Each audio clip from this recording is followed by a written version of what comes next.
এই তোমার চিঠি আইছে চিঠি। তাই নাকি? দেখি কার চিঠি। তোমার দুলা ভাইয়ের চিঠি কাতার থেইকা। সারাদিন বিদেশ বিদেশ করো, দেখো টিকিট আইছে নি। প্রিয় শ্যালক বাহাদুর, পত্রের শুরুতে আমার দোয়া রইল। আশা করি আল্লাহর অশেষ রহমতে সহি সালামতে আছো। আব্বা এবং আম্মারে আমার সালাম পৌঁছাইবা। পর সমাচার এই যে 3 দশক আগে তোমার আফার মারফতে জানতে পারলাম তুমি নাকি বিদেশে যাইবার জন্য খুব উইঠা পইরা লাগছো। এই নিয়া তোমার আফারে বেশ পেরেশান মনে হইল। আমাদের দেশে তো ভুয়া দালাল আর বাটপারের কোনো অভাব নাই। সবকিছু ঠিকঠাক না যাই না একবার এদের খপ্পরে পড়লে শেষে টাকা পয়সা ভিটা মাটি সব হারায়া একেবারে পথে বসে পড়তে হইব। তাই তোমার আফা আমারে কইল বিদেশ যাবার উপায় সম্পর্কে ভালো মন্দ জানায়া তোমার একখান চিঠি দিতে। ভাই বাহাদুর, চাকরি নিয়ে বিদেশে যাবার আগে একটা জরুরি কাজ হইল মানসিক প্রস্তুতি। মানসিক প্রস্তুতি মানে সঠিক সিদ্ধান্ত নিতে মনকে প্রস্তুত করা। তুমি আসলে কোন দেশে যাইতে চাও, সেই দেশে কাজের পরিবেশ কেমন, চাকরির বেতন ও অন্যান্য সুযোগ সুবিধা কেমন। অবশ্যই তুমি তোমার বাড়ির কাছে জেলা কর্মসংস্থান ও জনশক্তি অফিসে যোগাযোগ করবা। সেখানে এ বিষয়ে দরকারি অনেক তথ্য পাইবা।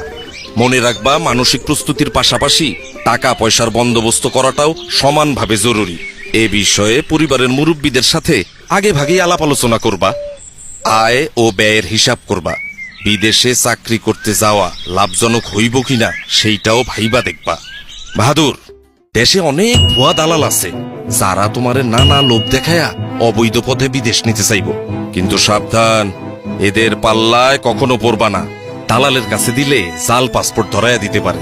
তখন মাথা চাপড়ানো ছাড়া কিন্তু আর কিছুই করার থাকবে না। এরা পদে পদে তোমার বিপদে ফেলবো। তোমার পাশের গ্রামের সবুজের কথা মনে আছে? ওই যে যার বিদেশ যাবার সময় মরার দশা হয়েছিল, অবৈধ পথে মালয়েশিয়া যাইবার সময় সে পুলিশের হাতে ধরা পড়ল।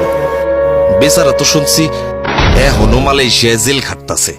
দালালের মারফতে না গিয়া নিজে কাগজপত্র জমা দিয়া পাসপোর্ট করবা। তাই সবচেয়ে বুদ্ধিমানের কাজ হইল অন্য কারোর উপর নির্ভর না কইরা নিজের কাজগুলা নিজেই করা।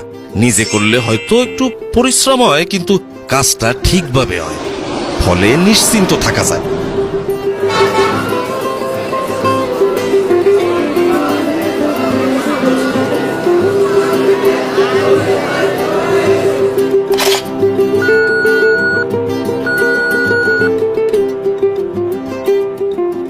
Recruiting agency.